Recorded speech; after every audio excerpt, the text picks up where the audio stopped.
Good morning, everybody. Good morning, happy Monday, and welcome back to Ribbon Candy Hooking. I'm Deanna. That was a push. Trying to get to you in time with lots going on.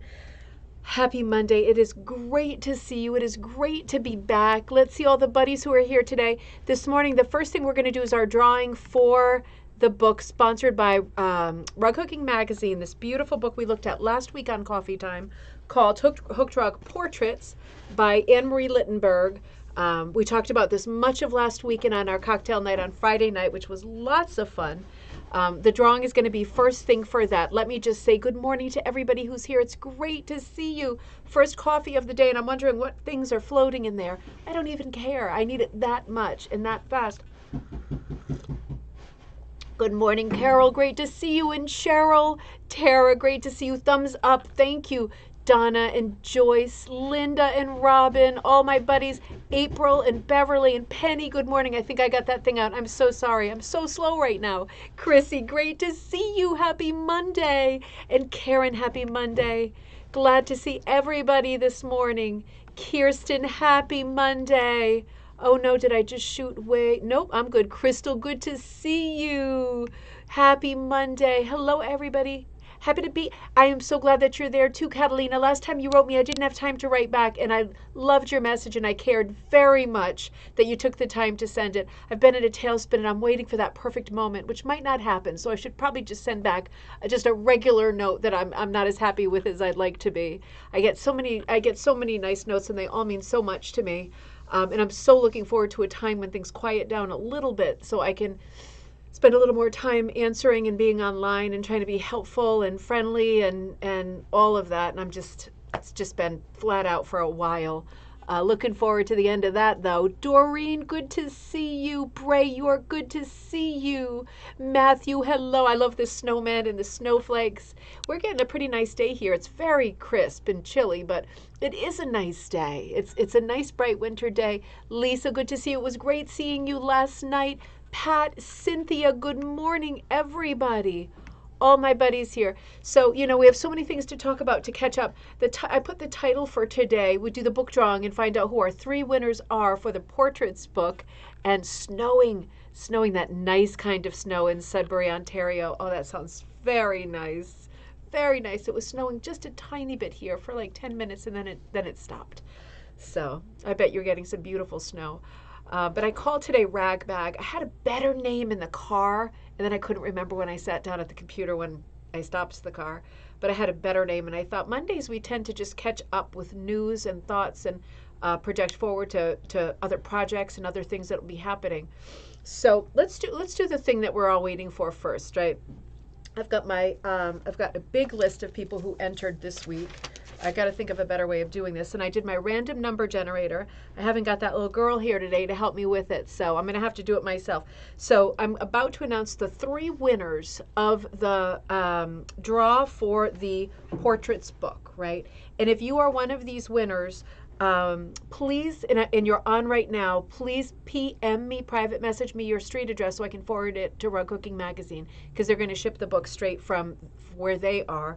Oh, my phone has no battery. That's excellent. That means it wasn't plugged in while it was charging last night. Yeah. So PM me, and if you're not on and I don't hear from you in the next immediate future, I'll write you either tonight or tomorrow and tell you you want, and ask you for your private, address so I can send that. Debbie, good to see you. And Heather, good to see you. Here we go. Drum roll, please. First winner is 39, and that is Cindy Latourneau. And Cindy, you are on, right? You are maybe not. Cindy's often on. Cindy, congratulations. I'm so happy it's you. I'm so happy that you won. And send me your address or I'll prompt you for it. But super congratulations. Winner number 2 for the same book, number 23, Dave. Dave, you're the winner for the book. So congratulations. Excellent. I wonder if you're on yet. I didn't see him log on yet. That's exciting. He's always there. That's great. And winner number 3, last winner for this particular book. There'll be 2 more titles that we do together. But for this particular book, last one, big drum roll, number 60. and that is Nancy Thompson. So congratulations to the 3 winners today, Cindy, Dave, and Nancy. Super congratulations. I'm so happy for you. And we are going to do a lot more. In fact, I think our next book coming up for this week, going across the weekend, is 99. I know this is it. I know this is it. Because remember, we chose 4 books, and there's going to be 3 winners for each book. We already did Hooked on Words and Hooked Rug Portraits. So that means our next book is Designed by You by Tamara Pavich. And this is a beautiful book. We've looked at it briefly on Coffee Time. We're going to look at some different aspects of it, and this will be the next book that we look at in terms of commentary in the following days, and this will be the book that we give away 3 copies of next Monday. This is our month of giveaways, and then the following week it'll be the last book in that series that we're doing giveaways for. So this is the next book we're looking at, Designed by You. That'll be a lot of fun. We'll start that. I don't think we'll start that today. I don't think we'll get that far, but lots to look forward to. So super congrats to our winners. Let me have a quick little sip. And 2 more chances to be winners with this, right? There'll be lots of things in the future, but with just this. Hey, Nada, good to see you. It is a nice way to start the week. It was such a busy weekend here. We had such a nice time, though. We had the Magdalena class last night, which was great. That was a busy class, and a lot of people got it, and we'll watch it later, too. But we were looking at designing like Magdalena Briner Eby, and we were also looking at rugs from that period that were right in her time period, like, middle to late 19th century. We were looking at other designs by other makers, contemporaries of hers, who used more of a formal framework. Right? Whether it was like columns or full border, or they were doing an oval inside a square, more formal in terms of composition. Whereas she just kind of scattered, tossed animals in all directions, right? I think anticipating people approaching the rug from different directions, right? Because so many of her animals in her rugs are upside down. I think that's probably because the rugs were placed in the middle of the room, and she would be expecting some people to approach from this way and some people to approach from that way. So that there was always something right side up. But she designed in a very different way, and that's what we looked at last night. And during the second half of the class, we looked at like I said, other sorts of frameworks that are much more traditional for that same time period, and talked about how one could, if one wanted to, cross those 2 styles and put her style of designing and her motifs into frameworks that are more historic and traditionally recognizable, right? So it was a super interesting class. It was lots of fun. It was fun to run. It was fun to do. I did some of the exercises myself last night too as we were drawing together. It was lots of exercises and hopefully lots of nice raw material for the people who took the class and were interested in designing like Magdalena. It was lots of fun. Dave, congratulations. I'm so happy for you. Donna, great to see you. Little bit of snow falling there. Linda, Dave, you won the book. I love it. I love it. Aileen, good to see you. Good morning. Aileen, we have to talk about our other project too. We've got so many projects going on. I got a bunch of messages this weekend about all different things. Florence Rich, Pennies, all kinds of different things, and they were all exciting and all more than food for thought. I am at a sort of deadlines with my book project where I've got to get a few chapters in this Friday. 2 Fridays ago, I got a bunch in. This coming Friday, I've got a bunch more that really need to be done. So, getting a bit panicky, but it's all coming together nicely, and trying to squeeze some other nice things in between. Also this weekend, I was up in Madison teaching in person, the first in-person class of the season. Oh, that wasn't true. Last week I was teaching at the library. What am I saying? The first class at Madison anyway. And it was doing the mandalas. Oh, I wanted to grab that. Where's my computer bag? Oh, it's way over there. Jay, if you come this way, can you grab something for me? It was the mandala class that we did in person in Madison, and then there's going to be the online Zoom if you can just give me my computer bag. I've got a book in that front pocket I should have grabbed. I'm sorry. Thank you. It's a little guy. Yeah, better be. Yeah, it's a little guy. So we ran that class in person, and it was so much fun. And I'm running it on Zoom on Wednesday, this coming Wednesday, and this coming Sunday. So that's up on Ribbon Candy Hooking. I don't know that the kits would make it in time, but you could always log on, watch the class because it's recorded, and then wait for your kit and just do it later, right? That's always a possibility. But the class came with a kit in this case. So I went to Madison and I brought these kits. And this particular class was walking you through beginning to end, right? Because in Madison, I teach there every month. So there's people who will come every month. And I wanted to do something different. And I wanted to back it up a little and start before the beginning, where we're talking about doing the design, transferring the design onto your backing, and demystifying that whole process for people who hadn't done that part yet. So I brought linen, I brought fiber tape, Sharpies, tons of tracing paper, and the mandala shape, just the circle shape. And it was fun because a couple of the people in the class are people that I see all the time, people who I really love. Jan and Kay were in there, and it's just, it's so much fun to fool around with the same buddies, you know. And then there were some new people in there, and everybody was working in a different way, which was exciting. One of the girls came in and she said, you know, it's funny, somebody just sent me a design, a circle design that was kind of like a pen Dutch hex, you know. And she said, it's on my phone. I think I'm just going to use that. And what we did was we just blew up the image on the phone and kept moving it under the tracing paper as we traced, got it down on one piece of paper, traced over it, and transferred that as a circle, right? That was her design. And man, she just laid into that thing, doing outlines, first time hooking, perfect, perfect. Who cares if it's perfect, right?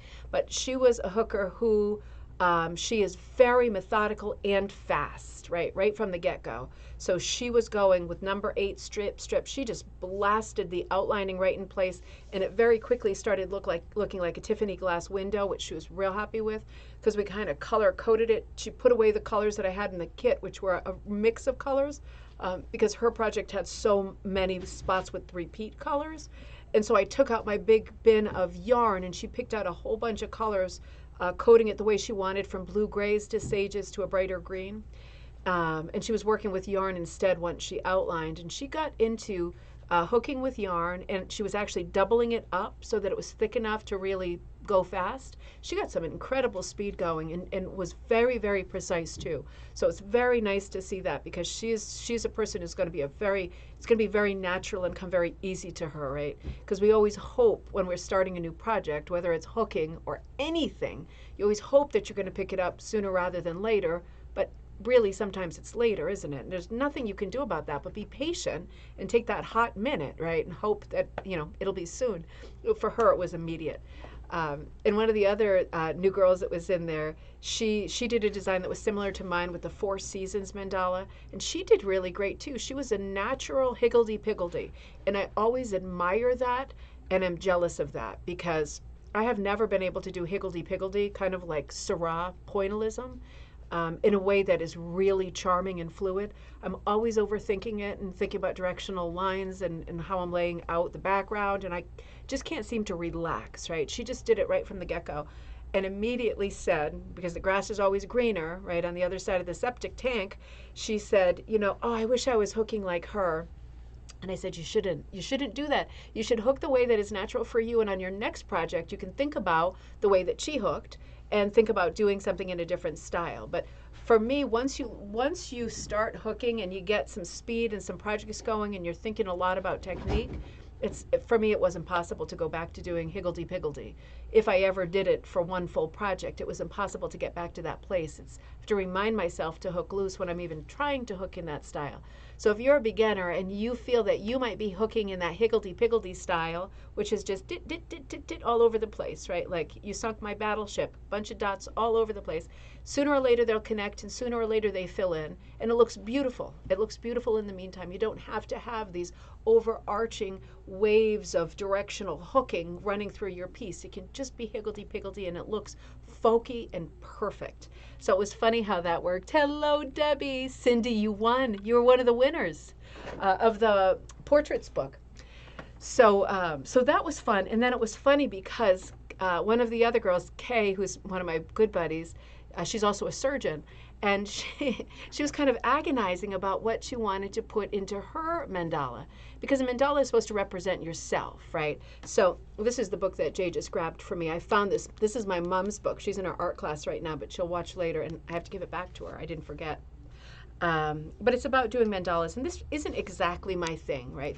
The spiritual stuff, I'm more sort of toward religion than spiritual in general. So this has never really hit my radar very, very well or profoundly. And now I'm kind of getting into it, right? I'm kind of walking into it because it's very neutral and it's very accessible to everybody.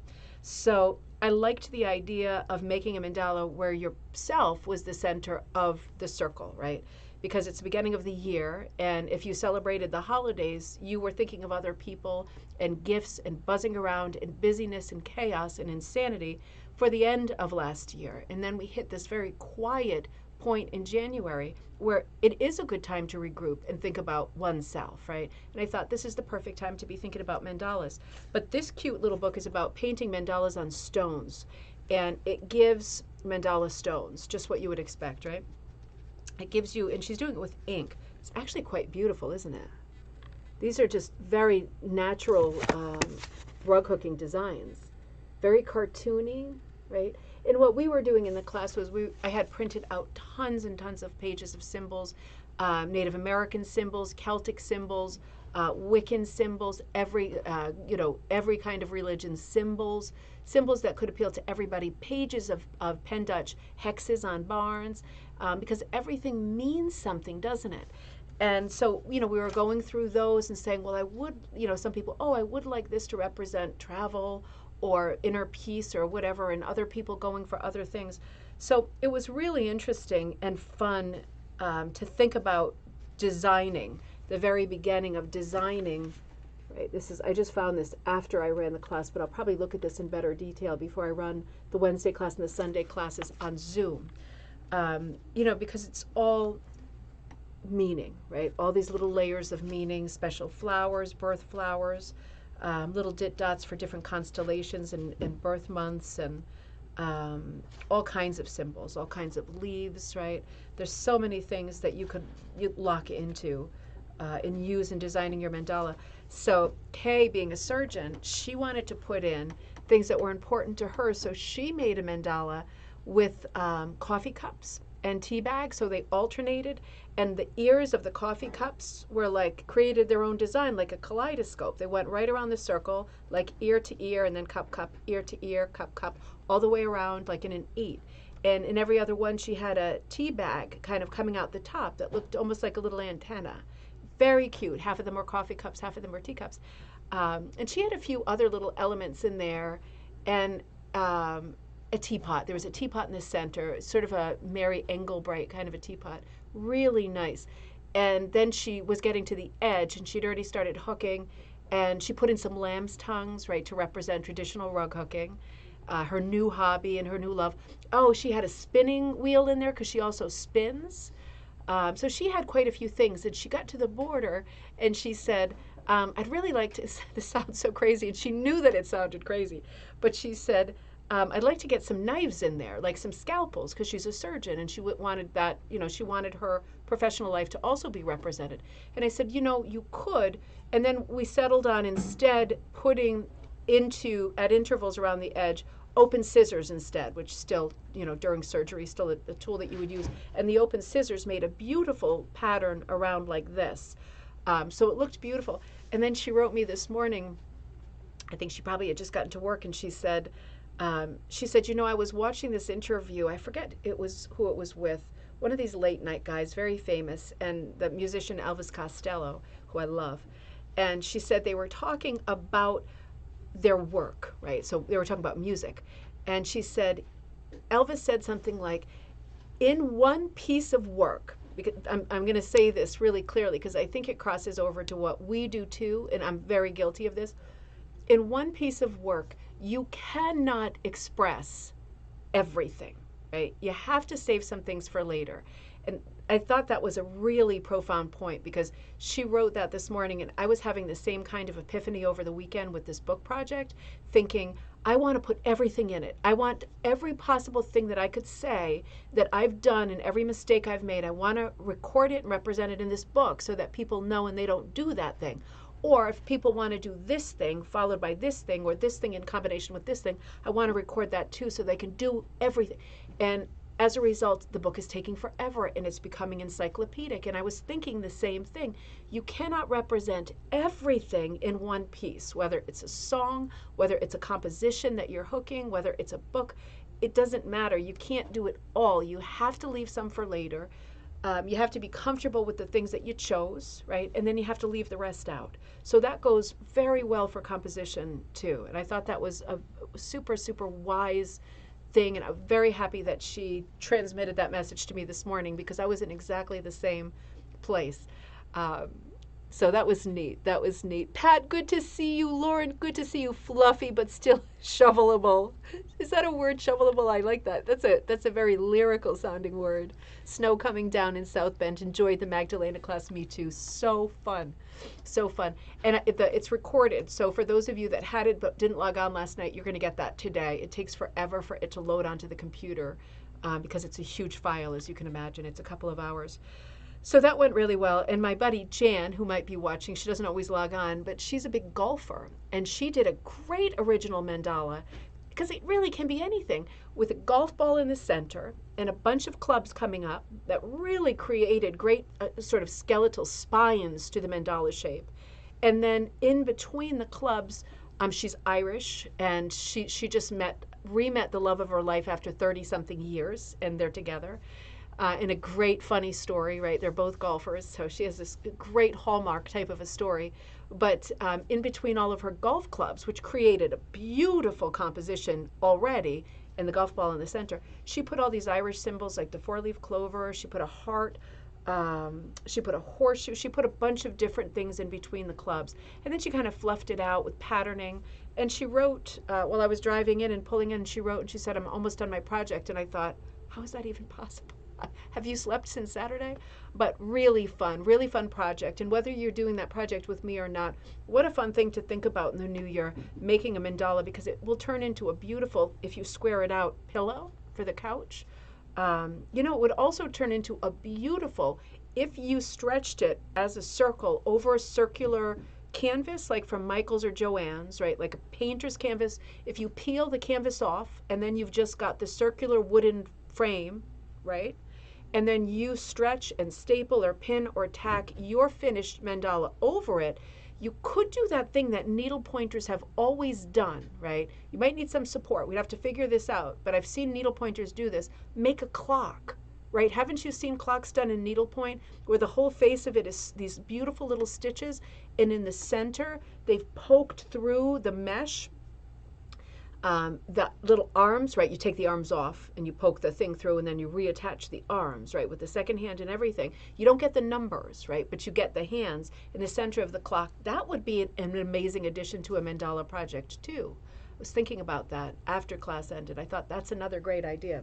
So interesting things, teaching always kicks up lots of original ideas and new ideas for me. And I always love doing it because snowballing is a big part of the process, isn't it? I certainly don't have all the answers, and I hope I never do, because that means everything ceases to be interesting for me too. So I finished class a little bit late last night, and I knew that I wanted to put out a swatch set because I haven't for a while because of this insane busyness. And I know there's a lot of people asking for swatch sets, and I love making them.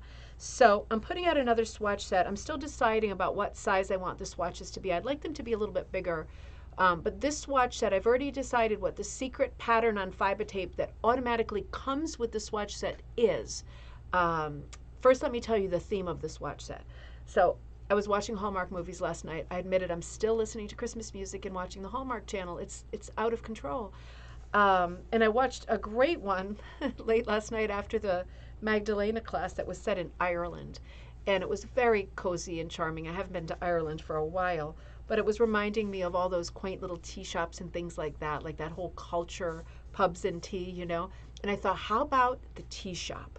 because I was really struggling with the theme. And I ended up doing a new set that I wanted to be really light, winter, cheerful but light, a bit washed out, wintry colors. Now, some of them look the same on camera, but none of them are the same. They're all like at least a shade apart. So these are all distinct colors with different bases. None of these have the same base at all. So I made the series called The Tea Room, right? And so the colors are, for example, prawn crisps is like a bit of a little shrimp color, because they, in the UK, they have all different flavors of potato chips, like maybe in Canada too, because of that crossover culture. But like prawn, shrimp chips, and filet mignon, and I mean they have like meat flavors, and they roast beef and mustard. They're really good. So prawn crisps, sugar cubes, clotted cream, porcelain teacup, maple butter, lipstick stain, right, inevitably on your cup, berry tart, trifle cup, crusts cut off, right? Don't they always cut off crusts in any tea room, including in the US? Orange curd, which is my favorite, even over lemon curd. Wedgwood plates, posy vase, because there's always a little vase in the center of the table with a few fresh flowers in it. Lady Grey, which is a kind of a silver, like a gray silver, like Lady Grey tea. It's the companion to Earl Grey, but it's a little bit softer. Peppermint tea, which when you put milk in always comes out this light pink color. It's really distinct. Lady's fingers, which are not these fingers, of course, the lady's fingers cookies. Grape jelly, plum preserves, boysenberry jam, chintz china, and raspberry meringue. So ketchup chips in Canada, that sounds really good. That sounds so good. I mean, that sounds better than barbecue chips. I don't like barbecue sauce, but I love ketchup. That sounds very good. How funny. But I hope this is a good one. I thought it was nice, soft colors that would also bring us, for people who are working or about to work on Valentine's Day projects. Oh, I'm glad you like it, Kirsten. Just soft colors for winter. I thought this is a good palette just to have these colors. The project that I'm putting with it is an antique, I just tell you, it's an antique design, right? It's a play on an old rug that I found in that Cape Cod book, right? It was already an antique in 1910 when that little thing came out. But it's a heart design that's broken up in such a way that it could either be hearts or four-leaf clovers. I know that's hard to imagine. That's all I'm saying, but it's a repeat design, very good for hit or miss, very good for small quantities. So I think it's a nice historic looking design, and that comes automatically if you order the swatch kit. I give you a rolled up piece of fiber tape that you can transfer onto your backing and just start hooking. Thanks, Lisa. Oh, thanks, Debbie and Beverly. Seafood flavored chips at the corner store. Those are so good. They're so good. Oh man. Yeah, I will put it out very, very soon. It's drying right now, so I didn't get time to do it after class, but I did it as soon as I woke up. As soon as the cat woke me up this morning, I got going with this set, and I have to say, I really like it. It's a nice, gentle set to start the new year. I thought those were really pretty colors. Real happy with that. So that'll come with the pattern. What was I going to say? I had one other thing to say. The thing that I was going to say was, I'm finding out from these giveaways when people write a little bit about themselves, and I always do just the heart to say, I love it. I love your comment. I love you. Thank you for writing. Good luck. It means all those things. But time has, again, been a thing for me lately. I read them all, and I love reading them. And I've been finding out about people with these book giveaways because of the little comments they leave. And I'm realizing there are a lot of beginners watching us. And it used to be that by the evening, it would be like 50, 60 people watched Coffee Time. Now it's by the evening, like 400 people have watched Coffee Time. And I'm finding through these comments that many are beginners who haven't started at all and are just working up the nerve or just kind of tiptoeing in, getting the nerve up to get going and thinking about what kind of junk do I need to buy and how much is it going to cost, right? Which is a thing. For most people, it's a thing. So roasted chicken or cheese and onion are your faves in the UK. Oh, those are, see now everybody's going down the rabbit hole of snackies. I bet you on Amazon. I'm sorry I talk about Amazon so much because I know it's not everybody's favorite. It's not my favorite, but it is very convenient. They have all kinds of crisps like that from around the world. But some of those flavors are just crazy. Stuff with pickle, right? Some of them have a pickle flavor, like pickles and onions or something like that. I remember that one. because once you eat a bag of crisps that tastes like meat or seafood dinner, like it does give your stomach and your brain the impression that you have had a meal, which is, I want to, I guess I'm justifying having potato chips as a meal, which maybe isn't a great diet tip. I'm not doing well in that department at all, but yeah, it does give you the impression that you had a very hearty meal, which isn't always a bad thing. Oh, thank you, Barbara. You know, I haven't decided yet, Barbara, because I want to bring them down. The last swatch that I did was in November. It was Food Glorious Food, and it was a double. It was an extra chubby set. It was a double because I knew I wouldn't have time to do one in December. So that one I thought was very expensive. So I'm thinking about the price, and I'm trying to bring it back down to what the others were, because this is only a set of 20, and I think that was a set of 36. So I'm going to have to figure that out. But I'm also experimenting with the shape. Usually they're about, what are they, like 12 by 3, something like that. They're oversized swatches. But I'm debating if I should make them even a little bit bigger so everybody, because you know when you hook, whatever your size swatch is, if it's 12 by 3, it's gonna be a quarter of that once it's hooked, right? So it's gonna be a quarter of that. So the pattern that's gonna go with it this month is perfect for a swatch set and for using up your bits and bobs. But yeah, I want to think about, I'm always on the fence, and I would love your input about charm set, like what quilters use, charm set of larger squares versus swatch set with more colors, right? Because at the end of the day, this is door wool, so it's also expensive for me to buy even wholesale. So I'm always thoughtful. I'm starting with a product that is already pricey, and I'm trying to keep the price way down so it's not prohibitive. I want everybody to be able to, get them every month if you love them and you have little projects with lots of bits and pieces. They make a lot of sense. And what I was going to say, if you are a beginner, this is what I'm leading to. If you are a beginner and you haven't done anything yet, it's not a bad idea. I will be putting the swatch set up later today, right? Later this day. If you haven't done anything yet, and I'm going to say something bad that some people I'm sure are going to blast me for, if not on this thread, then in the bigger Facebook world. But I'm going to say if you're a beginner, it's not a bad idea to get a swatch set like this because it comes with a pattern, right? And then what do you transfer the pattern on? I'm going to say it. Go to Michael's or Joann's and get some burlap. I'm going to say it. Burlap rots. Don't put it on the floor. In 100 years, it'll rot. It doesn't have that lasting power. But if it's not going on the floor, it is a lot cheaper than linen, monk's cloth, rug warp, or any of your other backings, right? So if you get something like this, and then a hook for $12, which I sell, the primitive hooks for $12, minimal, right? It comes with the pattern. You go get some burlap, and you just try it. You try it for a very sort of controlled and low price point. You at least get started and have the chance to do something on burlap that you can then hang on the wall or turn into a pillow that is absolutely beautiful. And and I have to always add that in the United States we are very fancy hookers, right? But in Britain, in the UK, it's more the rag rug culture, and people do know that there is monk's cloth and linen and bleached linen and Scottish burlap and all of these varieties of backing that are quite expensive, but they still hook on burlap, Hessian, right? They still do. So I'm just putting it out there for all of the beginners who I know are watching. You don't have to go nuts and buy the cutter, buy expensive backing, buy an $80 hook.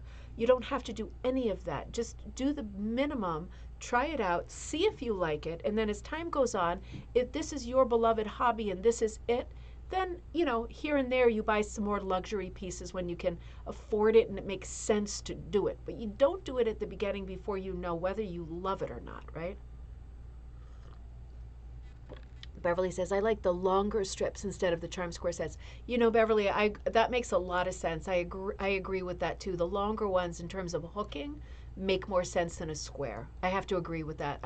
That one comment alone made me think, yeah, no, we're not going to do the charm squares because we want the length when we're doing our hooking. Otherwise, you're constantly reaching for another strand. And for the people, it's not a lot of people, but for the people that punch with wool strips, you want them as long as possible. Otherwise, you are 90% threading your needle and 10% punching, right? It's not a good use of time. I think that's a great, great point, Beverly. Thank you. And Lisa says, I have old burlap feed bags from an auction. Would be interesting to try. I'm still working on that project that I want to create a prototype for people who want to join in hooking feed sacks and creating a sort of standardized introduction to rug hooking or history of rug hooking display for local libraries and historical societies. So because I started that project and haven't been able to get back to it, I was hooking into feed sacks. And I'll tell you, these were stinky, dirty, skunky old feed sacks, right? And I was hooking into them with primitive number 8s and pieces I'd ripped, and I got no rips in the burlap, no lack of integrity. These are old ones, right? Nothing happened. I wouldn't want to do it, routinely as my backing, but I knew that I was only hooking part of it and leaving the graphic showing in other parts of the feed sack. I'll come back to that and show you some examples. But in terms of integrity, those feed sacks are still so, so strong and very easy to hook into. It's worth giving it a shot. Oh, Pat, you've been looking for some pastel colors. Great. I think we might have our person back doing naughty things there. So let me show you a couple more things and then I'm going to log off. And tomorrow I'll get into commentary in the book again. Barbara says, I'm working on a vintage burlap pattern now. Good for you. Yeah. I don't care if my rug lasts 100 years. I won't be around one way or another. Well, and also if it's not getting, trod upon constantly, it's not getting soaked. The rugs that we look at from the early days of rug hooking, so the middle, 19th century going into the 20th century, those rugs were down on the floor for all of their lives. That was their intended use, right? And they took some hard wear. Like I know the house that my mother grew up in, her grandfather built that house and it had dirt floors, right? Like not very long ago, right? Just a couple generations out. And any kind of rugs would have been on those dirt floors before they could afford to put the wood floors in. So, the circumstances of rugs that were early rugs that we look at now and think, oh God, the neglect, oh God, what a shame, the wear and tear. Well, they did actually serve their purpose. And we can now honor those rugs that have served their purpose, died a noble death. We can now look at them instead of with horror and say, listen, it's an antique rug. I'm going to lift that pattern off of it because it's copyright free, because it's an old rug. I'm going to put it on a new rug and I'm going to hook it again. Guess what? Renaissance, revival, right? It's the same pattern. So you're celebrating these old patterns that did their job. They did their service years. They got to the end of their lives. They maybe are not worth, in many cases, restoring. They're worth keeping, but maybe not worth restoring. Something for display, but you copy those patterns and you do them again, and that's a way to celebrate how great they were and that their lives were not in vain, right? They were beautiful then. They'd still be beautiful if you hook the same design today, even in the same colors. So definitely longevity is part of it, right? But as with books, Jay and I were going through some boxes of ephemera the other night because he had a bunch of ephemera boxes for auctions. Some of those books are in sorry shape. I mean, so brittle, the page is so brittle you don't even want to breathe on it. Very, very old ledgers and things like that with handwriting. And, some of them, the covers coming off or the bindings like already shot. But at the end of the day, they're older things. Nothing lasts forever, right? We have to be mindful about that. And as much as history is important to me, there are so many ways of reinventing and recreating the patterns that we saw. They're not going to get lost, right? The rugs might fall into atoms or be moth-eaten, or they might die a terrible death. But the designs are not going to be lost if we keep drawing them and putting them onto new backings, right? They remain with us, and they always should. That is the part that we can control. Aileen says, scissors instead of a cutter, much cheaper way to start. Absolutely, absolutely. And I always say that, I say that in class. People think they must think there's something wrong with me. They're onto me like immediately. But I always say, this is this kind of cutter. This is the Fraser. It's $470 on the Bliss Fraser website. And here's the Sussex cutter. This is going to be $220, $240 at the end of the day with one tray plus another, $120 for every tray you want after that. And you know what else works? And everyone always just sitting there like this. And I'm like, this is a question. Do you know what else works? And occasionally someone will say scissors, and I'll go, scissors. Scissors still work. Clipping it and ripping it. That works great. Or even better, the rotary cutter, right? Do you have an extra half an hour to cut your strips? Standing there watching your shows? You might as well do it that way. Those things are very inexpensive. You don't need all the other gadgets. All the old stuff still works. It's funny how we've been brainwashed, but it all still works. Oh, Pat, you just saw that? My buddy Ann made that. That was for the rug exchange in our Facebook group, Rug Hooking and Punch Needle Club. We do the 6-inch exchange, and for the first exchange series, she got May, and she made that for me, and she gave it to me in Maine when I was teaching. She was in the class, and she brought that. I almost died. She did such a nice job with that, with the glasses like this. I'm always trying to read my book. She is such a card. Good. I'm just reading your comments. I have a copy of Aesop's Fables from the 1700s. That's falling apart. It makes you sad. Yeah, that is kind of sad, isn't it? Because that's a limited run print. I was just listening to somebody's conversations about the copies of the Gutenberg Bible the other day. Just weird coincidence, and I thought these things really are finite. It is sad. That's not something that you want to enjoy until it dies. That's something to preserve because it's like such a finite and limited thing. But it is sad when things come and go. But our textiles can be recreated and redone, right? I mean, think about it. I was talking to Kira this morning when I was coming over. She lives in Plymouth. That the Mayflower 2, the boat has been there for over 100 years, and people tour it. And I think most people probably think it's the original Mayflower. The original Mayflower went right back to England, right, in the 17th century because the bow broke the first time over and chugged its way back, choking and dying, and that was the end of it, right to a scrapyard, done. And we've had that reproduction boat for all that time, just like the Friendship in the Salem Harbor. That's a reproduction too. Many things in life are reproduction. Books are different, right? Because of the press and the amount, the run and all that. Books are a little bit different, but there are so many things in terms of art that we can do ourselves, that we can copy and celebrate and reproduce. Legally is better. And they're not gone forever, right? They're not gone forever because there's only a limited number of them in the first place. Caroline says, I learned on burlap as chair pads, as I did not know if I really wanted to invest in the craft. Simple bunch of flowers from a coloring book. Absolutely perfect. Isn't that perfect? Simple bunch of flowers, just a few lines, giving it a go, even using a hoop or taking an going to Michael's and getting a picture frame, ripping the canvas off, and thumbtacking your backing fabric right to the edge of the painter's frame. Perfect, because all you need your backing to be is taut, right? That's all you need it to be. You don't need it to be in a $400 frame. You need it to be taut. So if you can make it as tight as a drum with thumbtacks, the way that people did in the 20th century until recently, right? Until very recently when we all started buying these crazy expensive frames, and I love them too, but when you don't know or you don't have the funds to justify it at that moment, you do your thumbtacks, and that works as good as anything. That works. Do you think there's one person on earth who will ever know that the piece that you did was made on a frame with thumbtacks and you cut your strips with scissors? It's not going to happen. Nobody is going to. It's going to be just the same as the rest of ours, except you would have done it in a more folky way, authentic way, and I think that's even cooler. That's truer to the history of the craft. So you just, oh, hi, Denise. You just do whatever makes sense for you, and enjoy. And one more, let me just show you this one thing, and then I'll log off for today because I got plenty I need to get going on. I was on Facebook Marketplace, right? You should always check your Facebook Marketplace because it's not just local people that you could go pick up from, but a lot of people ship, right?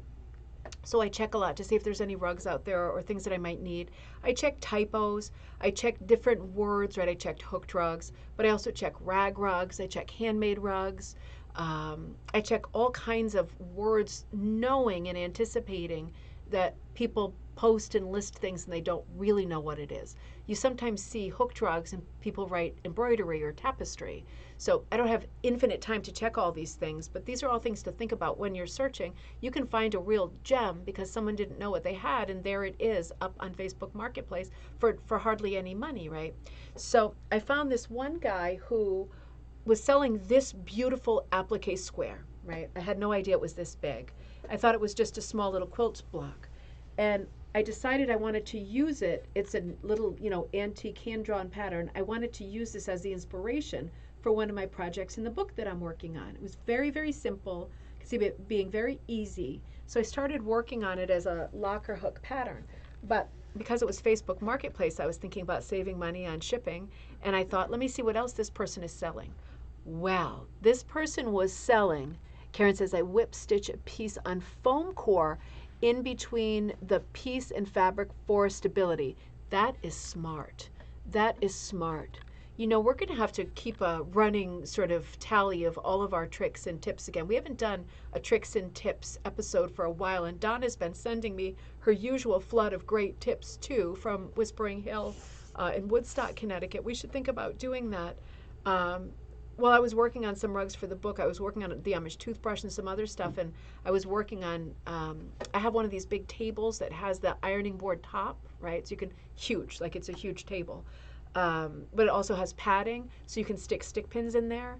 You can also do this with those big felt mats. You know, they're not cheap, right? They're thick felt. They're great for pressing. That's what they're for. But you can also stick pins in there when you're doing something like braiding for a border, or doing an Amish toothbrush, or doing something that requires one edge to be stable and you're fooling with the rest of it, right? And I was thinking all of the different ways that people tackle these rug hooking or rug making challenges. Some people are using foam, some people are using quilt mats or steam pads, some people are using these table surfaces that they tack into, some people are using boards or frames. It'd be interesting to put together a blog or something that shows lots of different ways that people solve problems with easy everyday things, right? Thrifting it up and solving problems that everybody comes across and thinks they need to search a rug hooking shop. I shouldn't say that because I have a rug hooking shop for an expensive fix or solution, right? Because it doesn't always work that way. We can fix a lot of our own problems just fooling around the kitchen in the junk drawer.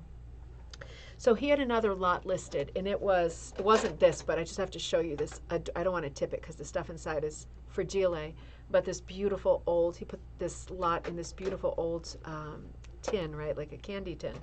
It was a lot of hooks, and he just wrote lot of hooks, and it was like, don't get upset, it was like $30, and there are so many. I put them in the thumbnail picture.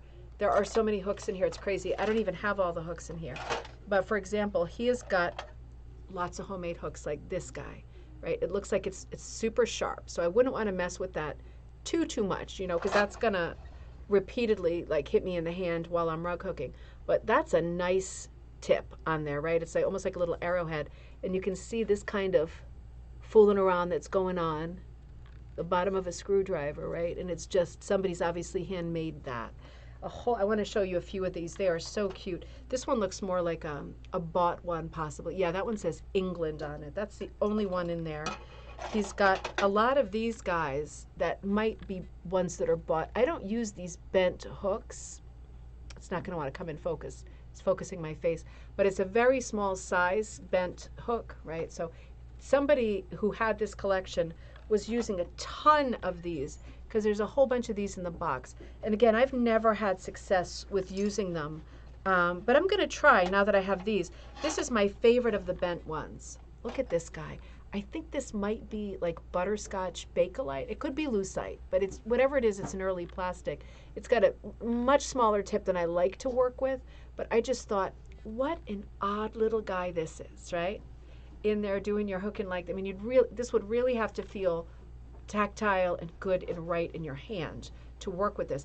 But I like the way it's possible to hold it this way, right? With your thumb on one side, and I mean, interesting, right? Interesting little prototype that is.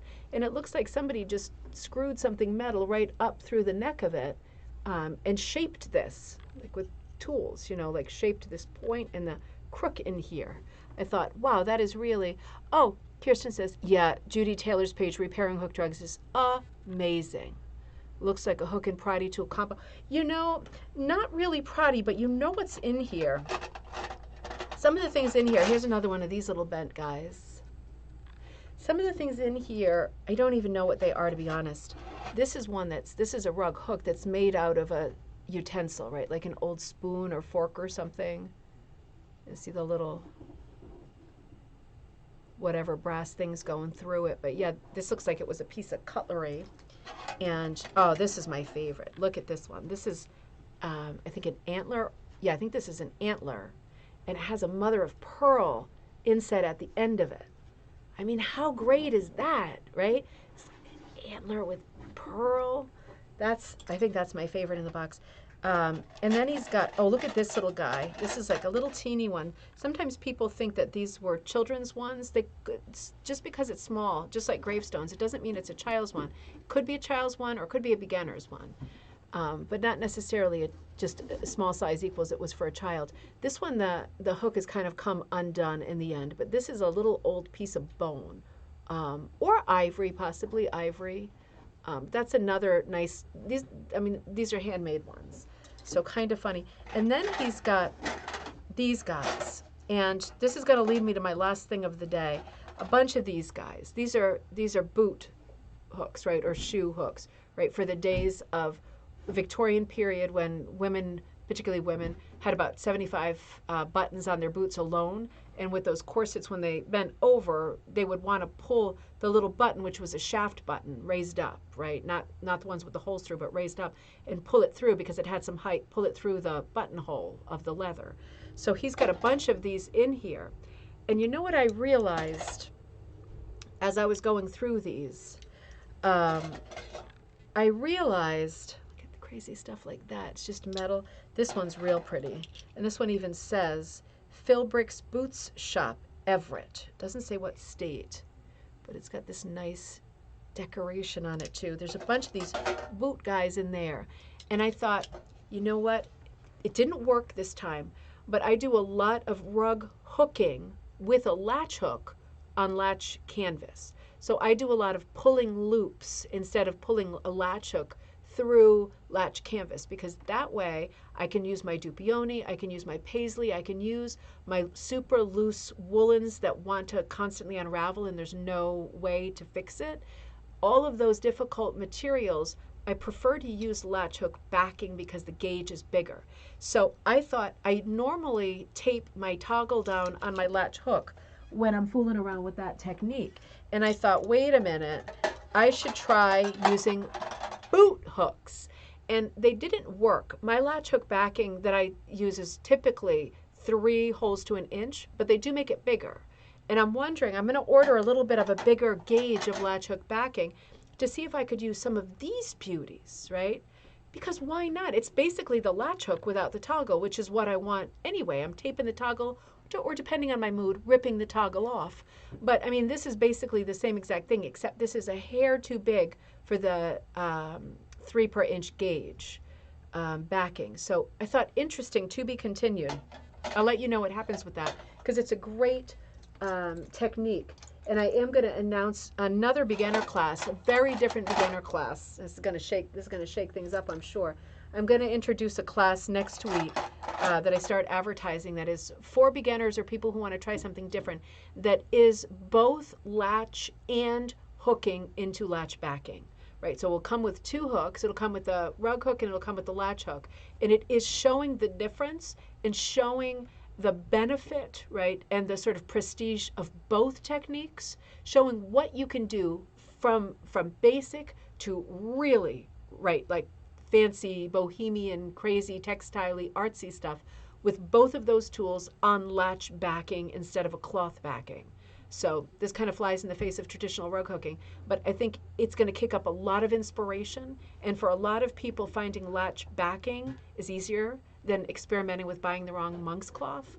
And maybe just the price tag on linen is just too crazy. So I thought this could be really fun, because hooking into latch is for me one of my favorite things. I like it as much as anything. I really do. So I think I'm going to put that class together for people who are beginners or who are just ready to try something new.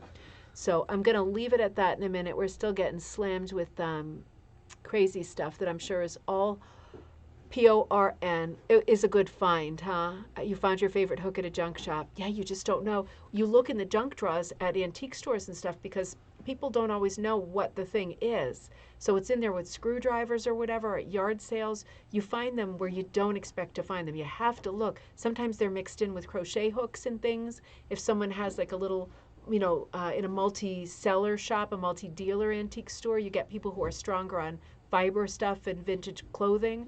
They're likely to have boxes of crochet hooks and stuff, and it's likely that inside those boxes are accidentally rug hooks and they don't realize what they are. They think they're latch hooks, right? So, also great, but it's funny what you can find. This was the only item in the box that I didn't know what it was. Does anybody know what this is? Because it's not a hook, obviously. Well, I mean, maybe it's some kind of a hook. It looked like a dentist kind of a tool for me. Um, Big, too big, and a beautiful silverware bottom. So I thought, huh, oh, maybe this is could this be a variation on another shoe thing with pulling it through and then keeping this open with the other? I don't know. I'm just wondering because there were so many shoe hooks in there. I was wondering if anybody recognized that. All of those buttons reminds me of that sad, very sad. This is so awful. I don't want to end on a note like this, but from Victorian literature, when I was in grad school reading Victorian literature, there we looked at this awful but suicide note, and it was by this woman who had it with the culture and the period, and all it said, her suicide note, was all those buttons. And I thought, man, that has stuck with me over the years. Hundreds of buttons on the back of the dress, on the boots, on the shoes, on the corset, on everything. All of these hooks and buttons, it must have driven people nuts, right? Like this poor woman, it did. But yeah, never forgot that. So, all right. I hope I caught up with all of your comments. I'm curious if you know what this is. Let me know. Leave a comment if you do, because I'm real curious. Looks like, oh, Aileen, it does look like a pottery tool, doesn't it? It does look like a pottery tool. Oh, that makes way more sense. Interesting. I know somebody's going to go, oh, that's a Flibberty gibbet or something. And I love knowing that. So anyway, I wanted to share that find with you. I had another great book I wanted to look at with you, but it's an applique book with a lot of crossover interest. So we're going to go into the Tamara Pavich book tomorrow, though. So that's where we'll be with Coffee Time tomorrow. Be looking out for this later, the swatch that I'll put up. And I never show you what the pattern is for the mystery pattern of the month. But if you're the first person to get your swatch set with the mystery pattern, then you can post it on Facebook. If you're in our Facebook group, then you are welcome to post it. I just like to keep it a secret for a little while because I think it's fun. But it's a great way to start your rug cooking career. I'm really happy with these colors now. Have a great afternoon, everybody. It was great seeing you. I'll be back with you tomorrow, noon, Eastern Standard Time, same as today. And we will start looking at our next giveaway book, which is Designed by You by Tamara Pavich. And it really is another fantastic inspiration book. So I will look forward to that. Hopefully you will be there.